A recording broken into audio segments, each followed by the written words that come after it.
La auténtica Varencia, volumen 5. Como predijo Símaco, el robo del báculo del caos tuvo pocas consecuencias a corto plazo.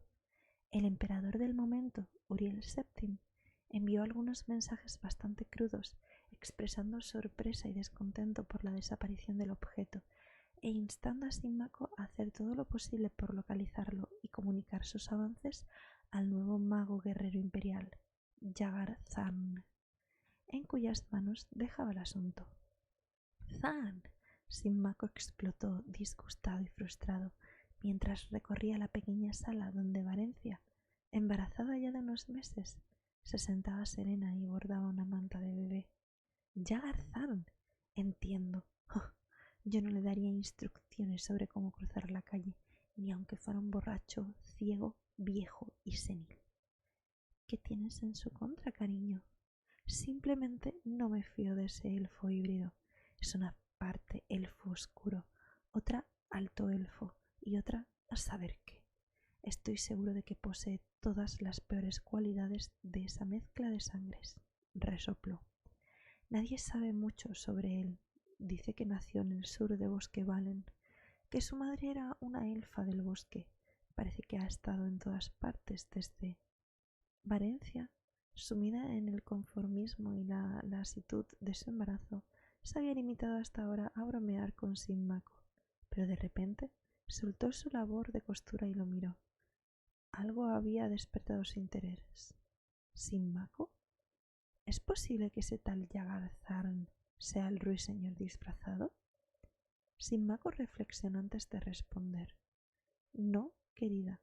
La sangre humana parece ser el único componente ausente en el árbol genealógico de Tharn.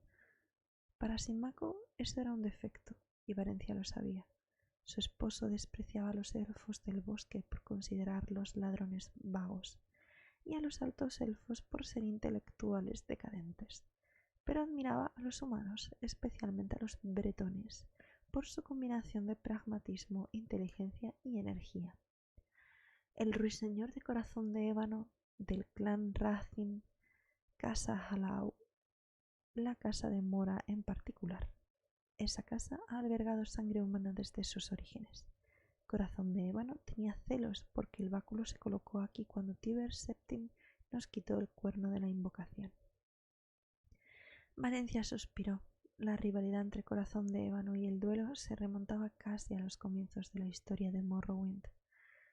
En el pasado, las dos naciones fueron una sola, y todas las minas productivas las tenían los Racing, con poderes feudales, cuya nobleza conservaba el derecho al puesto de rey supremo de Morrowind. Corazón de ébano se dividió en dos ciudades-estado independientes, Corazón de ébano y el duelo. Cuando los hijos gemelos de la reina Lian, nietos del legendario rey Moraelin, fueron nombrados herederos conjuntos.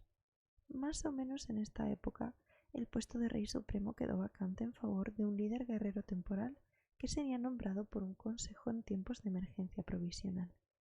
Con todo, Corazón de ébano siguió sintiendo celos de sus prerrogativas como la ciudad-estado más antigua de Morrowind. La primera entre iguales era una frase que solían utilizar sus soberanos, y reivindicaba su derecho a la custodia del báculo del caos en caso de que le fuera confiada a su casa soberana. El duelo respondió que el mismo rey Moraelin había dejado el báculo a cargo del dios Efen, y el duelo era indiscutiblemente el lugar de nacimiento de este dios. Entonces, ¿por qué no le hablas a Jagar Tharn de tus sospechas? Deja que se haga con él. Mientras esté a salvo, ¿quién importa quién lo recupere o dónde se encuentre? Símaco la miró incrédulo. «Importa», dijo suavemente pasados unos momentos, «aunque supongo que no demasiado. La verdad, no lo suficiente como para que sigas preocupándote por ello. Quédate ahí sentada y concéntrate en tu bordado». Y en este momento le sonrió con sorna. Valencia le tiró la costura, le dio a Símaco de lleno en la cara, aguja de dal y todo lo demás. Pocos meses después, Valencia dio a luz a un niño sano, al que llamaron Helseth. No se volvió a hablar del báculo del caos ni del ruiseñor. Si Corazón de ébano tenía el objeto en su poder, no iba por ahí alardeando de ello.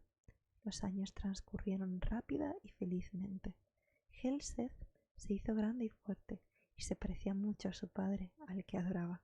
Cuando Helseth tenía 8 años, Varencia dio a luz a su segundo hijo, una niña, que haría las delicias de Sínmaco. Helseth era su orgullo, pero la pequeña Morya, llamada así en honor a la madre de Sínmaco, era dueña de su corazón. Por desgracia, el nacimiento de Morya no fue augurio de tiempos mejores. Las relaciones con el imperio se fueron deteriorando poco a poco, sin motivo aparente. Los impuestos subían y las cuotas aumentaban cada año. Sínmaco pensaba que el emperador sospechaba que él había tenido algo que ver con la desaparición del báculo y buscó el modo de demostrarle su lealtad, haciendo lo imposible por satisfacer sus crecientes demandas. Amplió la jornada laboral y subió las tarifas, e incluso compensó parte de la diferencia con las arcas reales y con sus propiedades.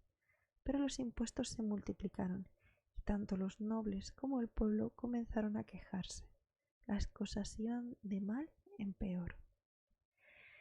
«Quiero que cojas a los niños y viajes hasta la ciudad imperial», dijo al fin Sínmaco, desesperado, una noche después de cenar. «Tienes que hacer que el emperador te escuche, de lo contrario, todo el duelo se revelará cuando llegue la primavera». Sonrió con esfuerzo. «Sabes cómo manejar a los hombres, querida. Siempre se te ha dado bien». Varencia también le ofreció una sonrisa forzada. «Incluso a ti, supongo». «Sí, especialmente a mí», admitió divertido. «¿Los 2 niños?» Varencia miró hacia una ventana del rincón, donde Helseth tocaba el laúd y canturreaba a dúo con su hermana pequeña. Helseth ya tenía 15 años y Morya 8.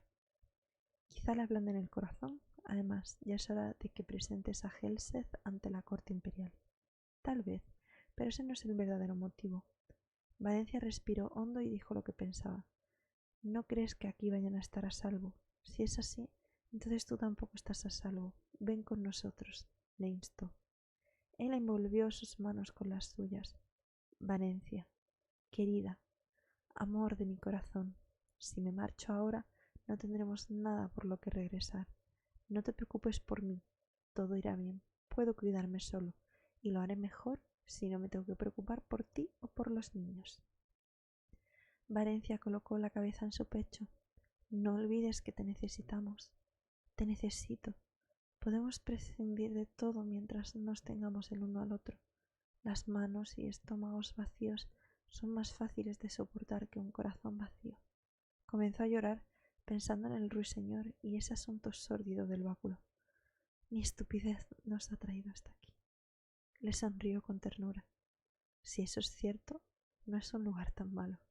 Sus ojos descansaron con indulgencia sobre los niños. «Ninguno de nosotros pasará penurias ni tendrá carencias. Jamás. Jamás, mi amor, te lo prometo. Yo una vez te lo hice perder todo, Varencia. Yo y Tiber Septim. Sin mi ayuda, el imperio no habría comenzado. Yo ayudé a levantarlo». Su voz se endureció. «También puedo provocar su caída. Dile eso a Uriel Septim. Eso y que mi paciencia no es infinita». Varencia se quedó boquiabierta. Sínmaco no era amigo de vanas amenazas. Nunca habría imaginado que se volvería en contra del imperio. «¿Cómo?», preguntó sin aliento, pero él meneó la cabeza. «Será mejor que no lo sepas», dijo. «Simplemente dile lo que te acabo de decir si se pone testarudo, y no temas. Es lo bastante Septim como para no culpar al mensajero». Sonrió con tristeza.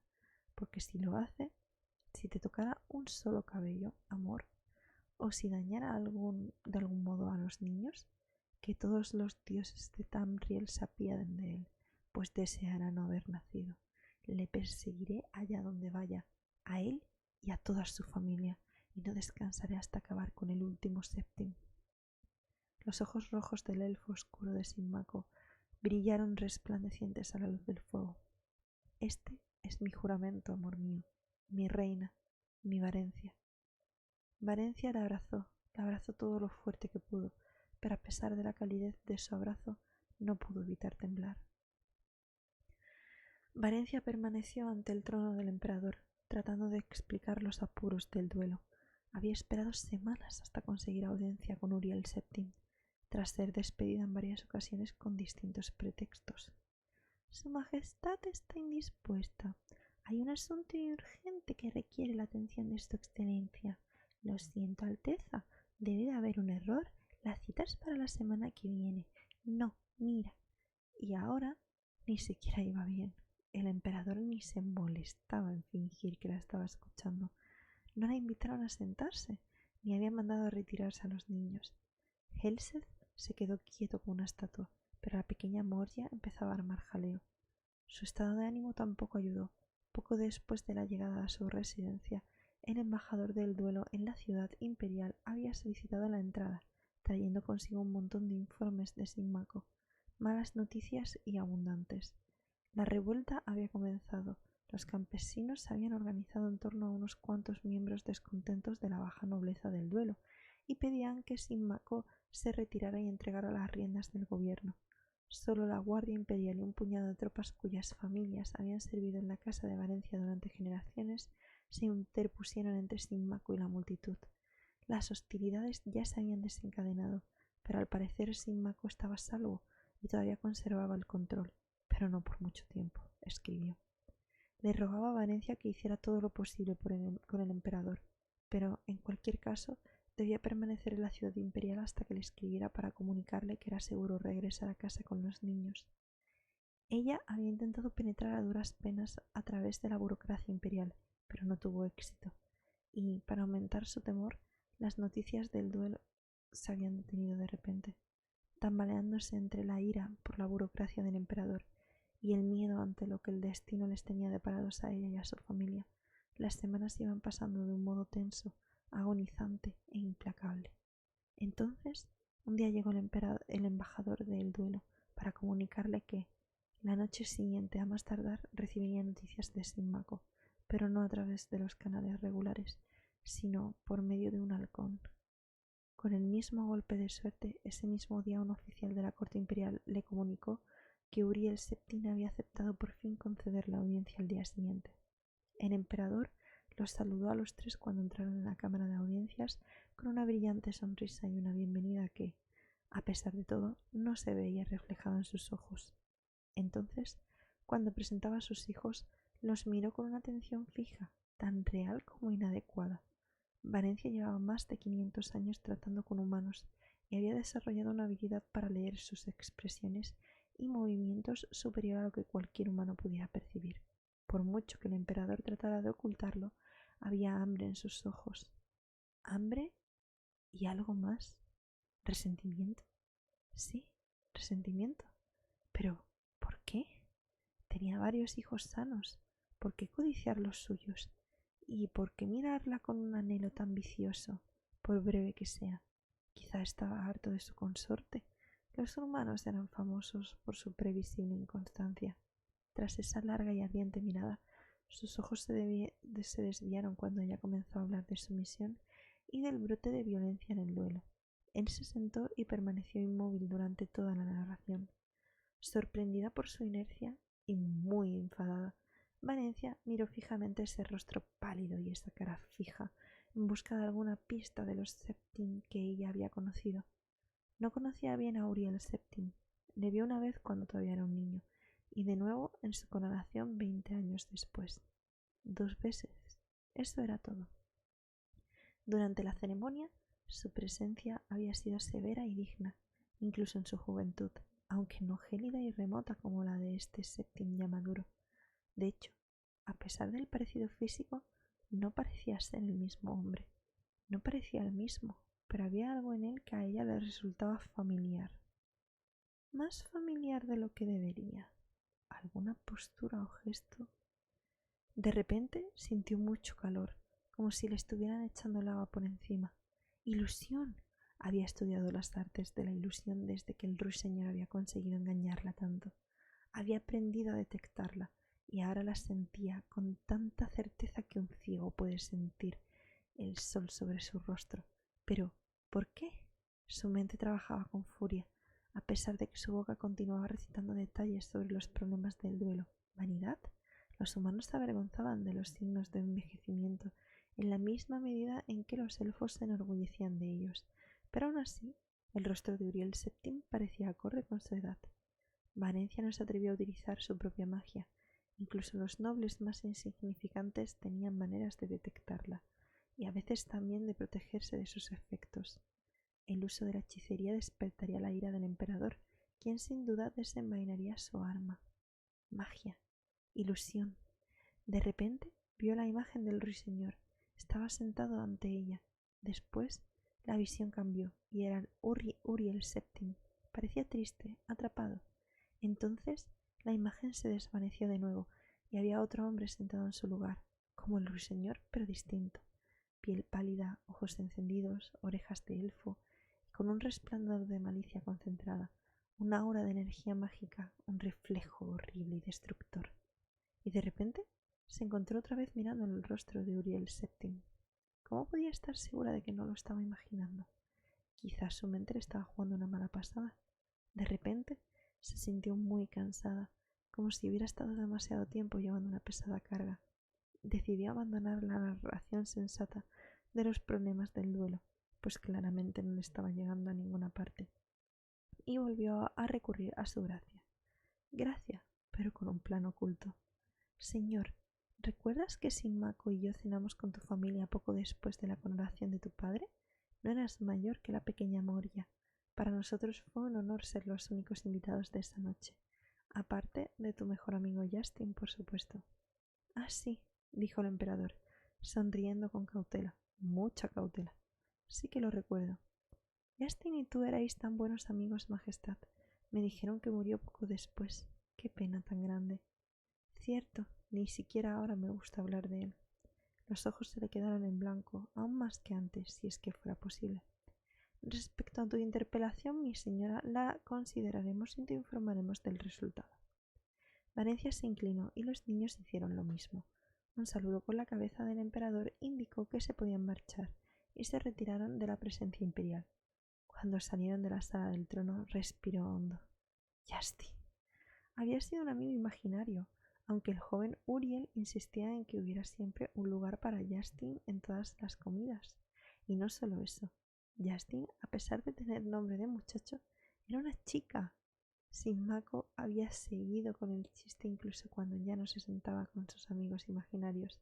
Preguntaba por el estado de salud de Justin siempre que él y Uriel Septim se veían, y éste le respondía en un tono serio y jocoso. La última vez que Valencia oyó hablar de Justin, hace varios años, el emperador respondió con una broma elaborada, contándole a Sinmaco que acabó conociendo a un joven callita, aventurero e incorregible, que se casaron y que formaron su hogar en Lilandril, donde criaron helechos de fuego y ajenjo. El hombre que ocupaba el diván del emperador no era Uriel Septim, el ruiseñor. ¿Podría ser? Sí, sí. Le recorrió un escalofrío al reconocer la verdad. Valencia sabía que estaba en lo cierto. Era él. Sí, el ruiseñor, haciéndose pasar por el emperador. Sinmaco se había equivocado. ¿Y ahora qué? Se preguntó frenética. ¿Qué había pasado con Uriel Septim? ¿Y qué iba a pasar con ella y con Sinmaco y con todo el duelo? Al reconsiderar su pasado, Valencia se dio cuenta de que todos sus problemas venían de este falso emperador, de este ruiseñor presa del ansia de glamour o lo que fuera. Debió de ocupar el puesto de Uriel Septim poco antes de que comenzaran las exigencias irracionales sobre el duelo. Eso explicaría por qué las relaciones se habían estado deteriorando durante tanto tiempo, según la idea humana del tiempo, bastante después de su reprochado encuentro con Tiber Septim. El ruiseñor conocía la famosa lealtad de Sinmaco para con la casa de Septim y sus conocimientos de la misma, por lo que estaba llevando a cabo un ataque defensivo. De ser así, corrían un gran peligro. Ella y los niños estaban en su poder aquí en la ciudad imperial, y Sinmaco tenía que enfrentarse solo a los problemas que el ruiseñor había preparado para el duelo. ¿Qué podía hacer? Valencia hizo que los niños fueran delante, una mano sobre cada hombro, tratando de mantener la calma, con sus damas de compañía y sus caballeros escoltándoles el paso. Finalmente llegaron a su carruaje, aunque sus aposentos estaban a solo unas manzanas del palacio. La dignidad real prohibía viajar a pie, aunque fuera a poca distancia, y por primera vez Valencia se alegró de esta prohibición. El carruaje era ahora como una especie de refugio, a pesar de saber que la seguridad que ofrecía no era real. Un muchacho fue corriendo hasta uno de los guardias y le entregó un pergamino, apuntando después hacia el carruaje. El guardia se lo llevó mientras el chico esperaba con ojos como platos. La epístola era breve y cumplida. Se limitaba a solicitar si el rey Eadwine de Quietud, de la provincia de Roca Alta, podía obtener audiencia con la famosa reina Varencia del Duelo, pues había oído hablar mucho de ella y consideraba sería un honor conocerla. El primer impulso de Varencia fue negarse. Quería marcharse de la ciudad. No tenía ningún interés en coquetear con un humano encandilado. Miró hacia arriba, frunció el ceño y uno de los guardias dijo: «Mi señora, el muchacho dice que su señor espera desde allí vuestra respuesta».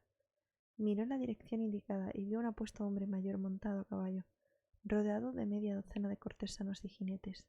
La miró e inclinó la cabeza con respeto, quitándose el sombrero emplumado. «Muy bien», le dijo por impulso Varencia al muchacho.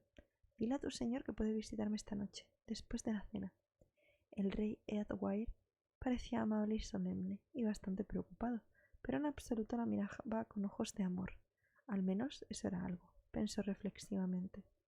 Varencia estuvo esperando junto a la ventana de la torre. Podía presentir una proximidad familiar, pero aunque el cielo de la noche le parecía tan claro como el día, no lograba verlo. Entonces, de repente, apareció un punto que se movía rápidamente debajo de las nubes nocturnas.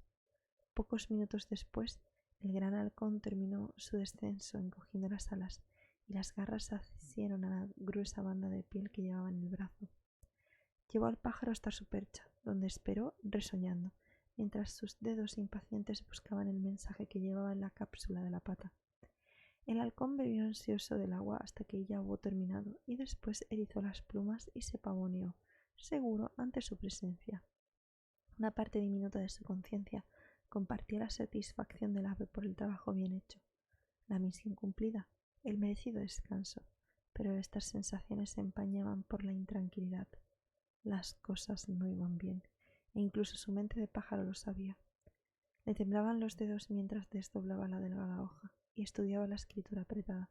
No era la letra de Sinmaco.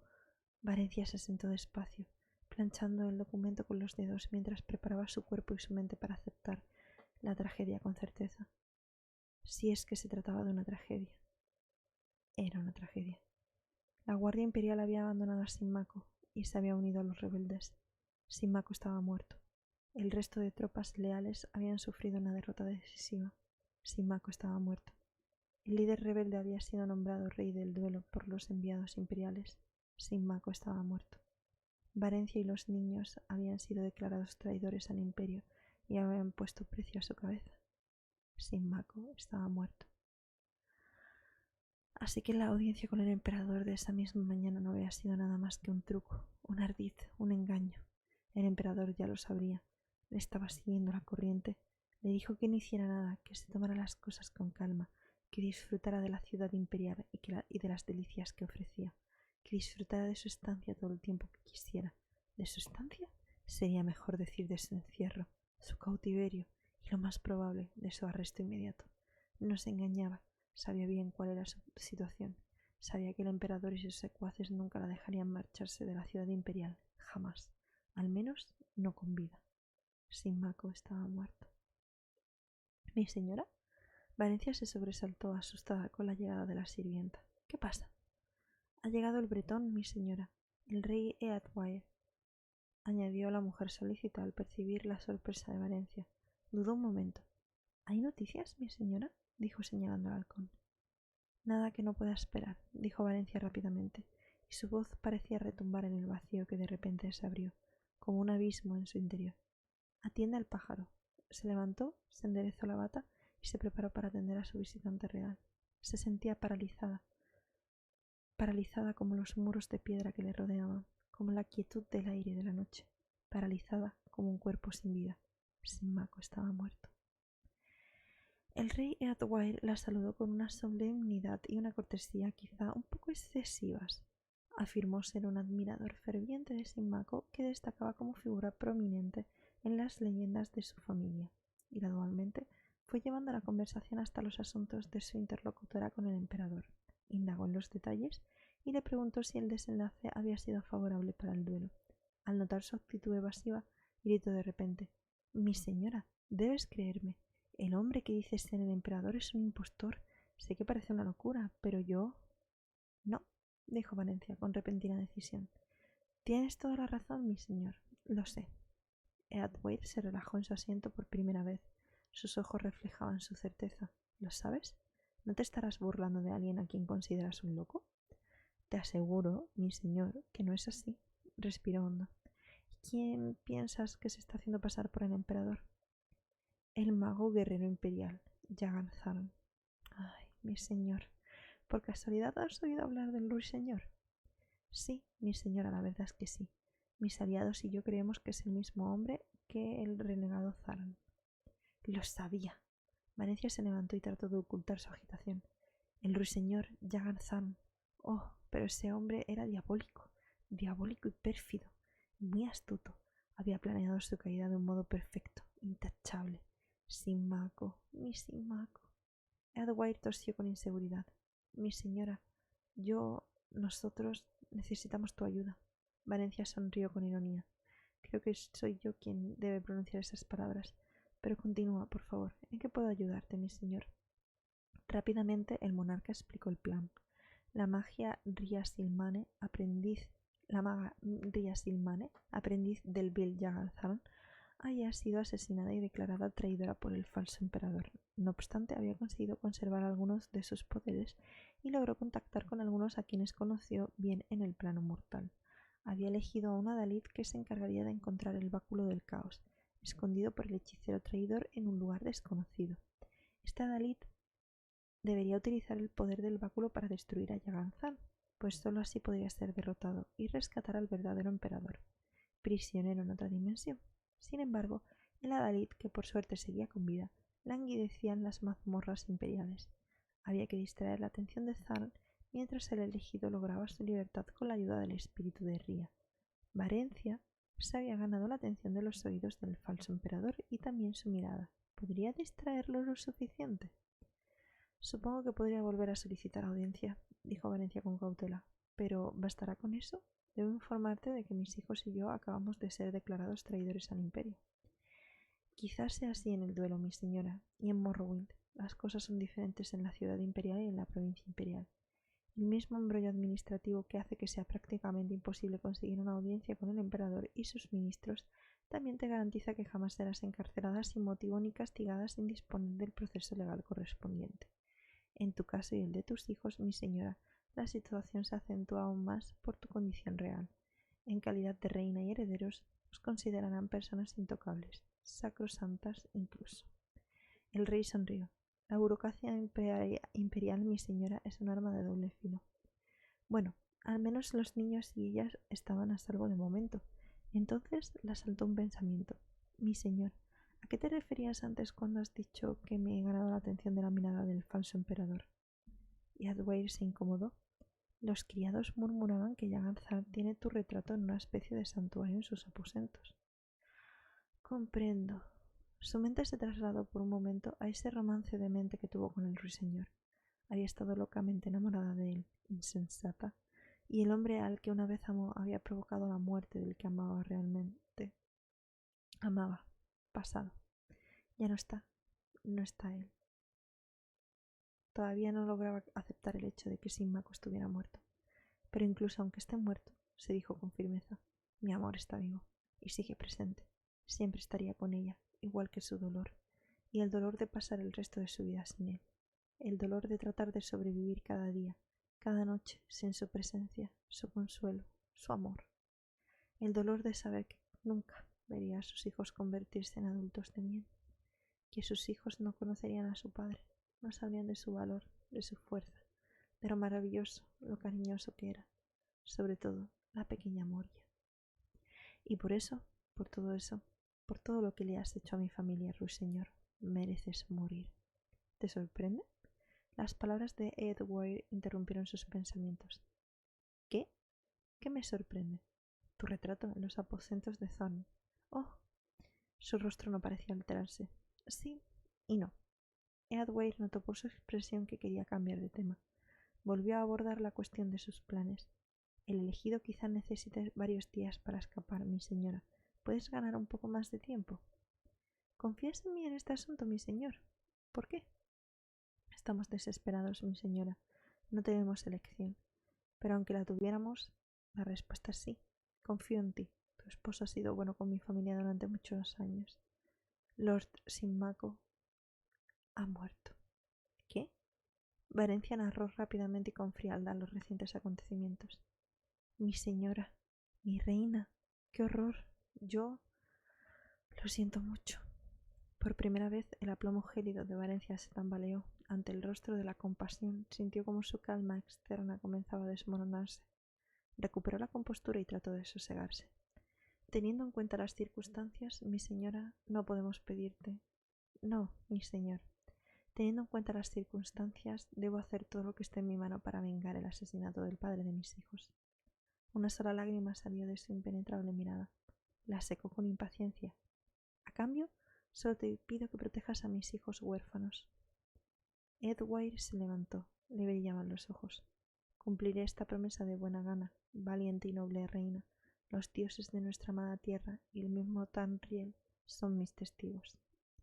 Sus palabras la conmovieron de un modo absurdo y a la vez profundo. Te lo agradezco con toda mi alma, con todo mi corazón, rey Edward. Cuentas con mi eterna gratitud y la de mis... Varencia se desmayó. Esa noche no logró conciliar el sueño. Se sentó en una silla junto a la cama, con las manos sobre el regazo, pensando largo y tendido, acompañada de la creciente y menguante oscuridad. No se lo contaría a los niños, todavía no. No se lo diría hasta que no fuera necesario. No necesito pedir nueva audiencia con el emperador. El alba le trajo una citación. Les dijo a los niños que se iba a ausentar durante unos días. Les instó a que no dieran ningún problema a los sirvientes y les besó al despedirse. Moria sollozó un poco. Se sentía sola y aburrida en la ciudad imperial. Helseth la miró con severidad, pero no dijo nada. Se parecía mucho a su padre. Su padre. En el palacio imperial, Vanencia fue escoltada, no hacia la gran sala de audiencias, sino a un pequeño salón, donde el emperador tomaba a solas el desayuno. La saludó con la cabeza y movió la mano hacia la ventana. Una vista excelente, ¿verdad? Vanencia miró hacia afuera, a las torres de la gran ciudad. Entonces se dio cuenta de que era la misma sala en la que vio a Tiber Septim por primera vez hace ya muchos años. Hacía siglos. Tiber Septim, otro hombre al que había amado. ¿A quién más había amado? Sinmaco, Tiber Septim y Stroh. Recordó al chico de las cuadras, grande y rubio, con un cariño intenso y repentino. Hasta ahora no se había dado cuenta, pero había amado a Stroh, aunque nunca se lo había dicho. Era tan joven entonces, en aquellos días desenfadados, días felices. Antes de todo esto, antes de él. No de Sinmaco, del ruiseñor. Se sorprendió a sí misma. El hombre todavía influía en ella, incluso ahora, incluso después de todo lo que había sucedido. Una fuerte oleada de emociones imprecisas la invadió de repente. Cuando por fin se dio la vuelta, Uriel Septim había desaparecido y el ruiseñor había ocupado su lugar. ¿Lo sabías?, dijo tranquilamente, vigilando la expresión de su cara. Lo supiste inmediatamente. Querías sorprendente. Podía haber fingido. Valencia abrió los brazos, tratando de calmar el torbellino que se agitaba en su interior.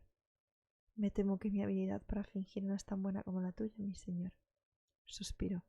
¿Estás enfadada? Solo un poco, debo admitirlo, dijo fríamente. No sé tú, pero yo encuentro la traición un tanto ofensiva. Muy humano por tu parte. Ella respiró hondo. ¿Qué quieres de mí? Ahora estás fingiendo. Se levantó para colocarse cara a cara frente a ella. Ya sabes lo que quiero de ti. ¿Quieres atormentarme? Adelante, pero deja en paz a mis hijos. No, no, no. No es eso lo que quiero, Valencia. Se acercó a ella hablando bajo, con esa voz dulce que en el pasado la había hecho sentir escalofríos. La misma voz que estaba teniendo el mismo efecto sobre ella, aquí y ahora. ¿No lo ves? Era la única manera. Sus brazos envolvieron los de la reina. Sintió cómo le flaqueaban las fuerzas y se debilitaba su odio hacia él. Podías haberme llevado contigo. Los ojos se le llenaron de lágrimas sin que pudiera evitarlo. Él negó con la cabeza.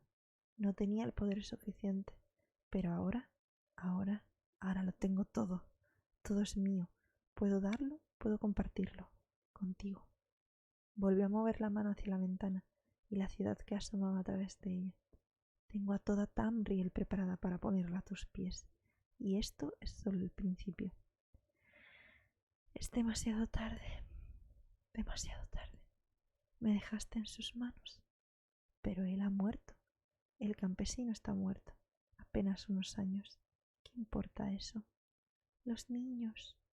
Puedo adoptarlos y tendremos otros juntos. Valencia, oh, serán unos niños maravillosos. Vamos a darles lo mejor, tu belleza y mi magia. Tengo poderes con los que jamás podrías soñar, ni siquiera en tu más aventurada imaginación. Se acercó para besarla. Ella se deshizo de su abrazo y se dio la vuelta. No te creo. Sí que me crees. Lo que pasa es que sigues enfadada, eso es todo. Él sonrió, pero no sonreía con la mirada. Dime lo que quieres, Valencia. Valencia, mi amada, dímelo y será tuyo. Toda su vida pasó ante sus ojos. El pasado, el presente y el futuro aún por llegar. Momentos diferentes, vidas distintas. Otras Valencias. ¿Cuál era la verdadera? ¿Quién era la auténtica Valencia? Esta lección daría forma a su destino. ¿Lo había logrado? Lo sabía. Sabía quién era la auténtica Valencia y qué era lo que quería. Un paseo por el jardín, mi señor, dijo ella. Quizá una o dos canciones. El ruiseñor rió. ¿Quieres ser cortejada? ¿Y por qué no? ¿Lo haces también? Además, ha pasado mucho tiempo desde la última vez que tuve ese placer. Él sonrió. Como desees, mi reina Valencia. Tus deseos son órdenes para mí. Le tomó la mano y la besó. Ahora y siempre. Así pasaron los días de cortejo, caminando, hablando, cantando y riendo juntos mientras los asuntos del emperador quedaban en manos de sus subordinados. Me gustaría ver el báculo, dijo Valencia un día ocioso. Solo lo he visto una vez, como recordarás. Él frunció el ceño. Nada me daría más placer, amor de mi corazón, pero eso es imposible. No confías en mí, protestó Valencia, suavizando sus labios mientras se inclinaba a besarle. Qué tontería, por supuesto que sí, pero no está aquí. Rió. En realidad no está en ninguna parte. Volvió a besarla, esta vez con más pasión. Otra vez estás hablando con adivinanzas. Quiero verlo. No puedes haberlo destruido. Ah, eres más sabia que la última vez que nos vimos. De alguna manera inspiras mis ansias de conocimientos. Ella se levantó. El báculo del caos no puede ser destruido y no se puede sacar de Tamriel, no sin que la tierra sufra grandes consecuencias. Me has impresionado, mi amor. Todo es cierto. No ha sido destruido y tampoco ha salido de Tamriel. Y sin embargo, como ya te he dicho, no está en ninguna parte. ¿Puedes resolver el enigma? La acercó hacia él y ella se envolvió en su abrazo. Aquí tienes una adivinanza aún más difícil, susurró. ¿Cómo se puede hacer uno de dos? Eso puedo enseñártelo y lo haré. Sus cuerpos se unieron y sus brazos se fundieron en un nudo inseparable. Más tarde, cuando se habían apartado un poco y él estaba echando una cabezada, ella pensó medio dormida. 1 de 2, 2 de 1, 3 de 2, 2 de 3. Lo que no se puede destruir ni hacer desaparecer, quizás se puede dividir. Se levantó con los ojos brillantes y comenzó a sonreír. El ruiseñor escribía un diario. Incluía anotaciones todas las noches tras recibir breves informes de sus subordinados. Estaba en un escritorio cerrado con llave, pero la cerradura era bastante sencilla. Después de todo, ella había sido miembro del gremio de ladrones en una vida pasada, en otra vida, otra Valencia. Una mañana, Valencia logró echarle un vistazo mientras él estaba ocupado en su aseo personal. Descubrió que el primer fragmento del báculo del caos estaba escondido en una antigua mina de enanos llamada Cubil del Colmillo, aunque su situación solo se describía en términos muy vagos. El diario estaba plagado de apuntes con una escritura extraña y era muy difícil de descifrar. Toda Tamriel, pensó ella, está en sus manos y en las mías. Quizá haya aún más aún en juego. Y aún así, a pesar de todo su encanto exterior, había una oquedad fría donde su corazón debía estar, un vacío del que no era consciente, pensó ella. Era posible verlo de vez en cuando, en el momento en que sus ojos se volvían duros y blancos. Y aún así, aunque tenía un concepto distinto de estas cosas, también anhelaba conseguir la felicidad y la satisfacción. Sueños de campesino, pensó Valencia, y la imagen de Strabo volvió a aparecerse en su mente, con un aire triste y perdido. Y después, Terris, con una sonrisa callita felina. Tiber Septim, poderoso y solitario, sin Maco, sólido, impasible sin Maco, que hacía lo que había de hacer, con calma y eficacia. El ruiseñor, una adivinanza y una realidad, oscuridad y luz. El ruiseñor que lo dominaría todo y más, y que extendería el caos en nombre del orden. Valencia obtuvo a regañadientes un permiso para ir a visitar a sus hijos, que aún no habían sido informados de la muerte de su padre ni de la oferta de protección del emperador. Por fin lo hizo, pero no fue fácil. Moria se colgó de ella durante lo que pareció una eternidad, sollozando desconsolada, mientras que Helseth salió corriendo al jardín para estar a solas, y después rechazó todos los intentos de su madre de hablar con él sobre su padre. Ni siquiera permitió que la abrazara contra su pecho. Eadwine la visitó mientras estaba allí. Le informó de lo que había descubierto hasta el momento, explicándole que todavía tenía que volver y tratar de descubrir más cosas. El ruiseñor bromeó con ella sobre su anciano admirador. Era consciente de las sospechas de Eadwine, pero no le preocupaban lo más mínimo, pues nadie tomaba en serio a ese viejo loco. Valencia logró incluso organizar una especie de reconciliación entre ellos. Eadwine se retractó públicamente de sus dudas y su viejo amigo, el emperador, le perdonó. Después fue invitado a cenar con ellos al menos una vez por semana. A los niños les gustaba Eadwine, incluso a Helseth, que no aprobaba la relación de su madre con el emperador, por lo que lo odiaba. Conforme iban pasando los días, se iba volviendo hosco y temperamental, y a menudo discutía con su madre y con su amante. Eadwine tampoco veía la relación con buenos ojos, y el ruiseñor disfrutaba haciéndole gestos de cariño en público a Valencia para molestar al anciano. No podían casarse porque Uriel VII ya estaba casado, al menos no por el momento. El ruiseñor había exiliado a la emperatriz poco después de ocupar el puesto del emperador, pero no había osado hacerle daño. La envió al santuario junto al templo del Único. Se comentaba que tenían problemas de salud, y los agentes del ruiseñor habían hecho correr el rumor de que tenía problemas mentales. Los hijos del emperador también habían sido enviados a diferentes prisiones por todo Tamriel, camufladas como escuelas. Con el tiempo empeorará, dijo el ruiseñor despreocupado, refiriéndose a la emperatriz y mirando con satisfacción los pechos y el estómago hinchado de Valencia. ¿Y sus hijos? Bueno, la vida está llena de peligros, ¿no es así? Nos casaremos. Tu hijo será mi heredero. Él no quería al niño. Valencia estaba segura de ello. Menos segura estaba, sin embargo, de sus sentimientos por ella. Ahora discutían continuamente, a veces con violencia, normalmente sobre Helseth, a quien él quería enviar a la escuela de la isla de Estivalia, la provincia más alejada de la ciudad imperial. Valencia no se esforzaba por evitar los altercados. Después de todo, al ruiseñor no le interesaba una vida suave y libre de alborotos, pues disfrutaba mucho las reconciliaciones posteriores. En ocasiones, Valencia se llevaba a los niños y se retiraba a su antiguo apartamento, afirmando que no quería tener nada que ver con él, pero él siempre regresaba en su busca, y ella siempre le dejaba que volviera. Era algo inexplicable, como la salida y la puesta de las 2 lunas de Tamriel. Ya estaba embarazada de 6 meses cuando por fin logró descifrar la situación del último fragmento del báculo, tarea que le resultó fácil, pues todos los elfos oscuros saben dónde se encuentra el monte de Dagoth-Ur. Cuando volvió a discutir con el ruiseñor, ella se limitó a abandonar la ciudad con Eadwine y se dirigió rápidamente hacia Roca Alta y Quietud. El ruiseñor estaba furioso, pero no podía hacer nada. Sus asesinos eran bastante ineptos y no se atrevía a abandonar su trono para perseguirlos personalmente. Tampoco podía declarar abiertamente la guerra contra Quietud.